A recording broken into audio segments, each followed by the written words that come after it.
শেষ শেষ।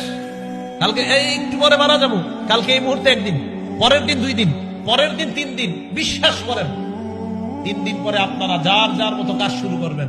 4 দিনের দিন আর ঈদ বিন হাবিবের জন্য কিছু একটা করা দরকার। আচ্ছা 7 দিনের দিন ভুলে গেছেন। 1 মাস পরে সবাই সবার মতো। 1 বছর পরে কিসের কি আর ঈদ বিন হাবিব কোথায়, কে সে কি, সব শেষ। তুমি মরে যাইবা, মরার পর পচে যাইবা, ওটা নিয়ে ভাবো। এটাই তো সত্যি কথা।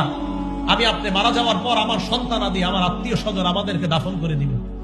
দাফন করে দেওয়ার পর একটু বলবে এই সে ভালো ছিল, সেই ছিল, সেই ছিল।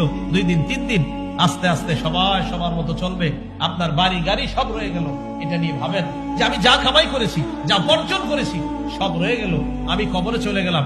ভাইও আজকে থেকে ভাবেন, আজকে রাতে মাথাটা বালিশে লাগান, একটু সময়ের জন্য ল্যাপটা মুড়ি দেন, কম্বলটা মুড়ি দিয়ে চোখটা খোলেন, দেখবেন আপনি অন্ধকার, কিছু দেখা যায় না।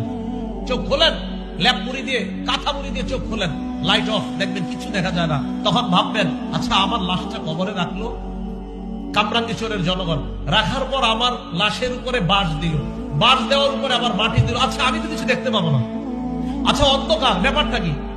ইমানদার হলে কবর আল্লাহ আলোকিত বানায় দিল। ভাই কথাগুলা ভাবেন। নবীজি বললেন আল্লাহকে লজ্জা পাওয়ার 3 নম্বর অর্থ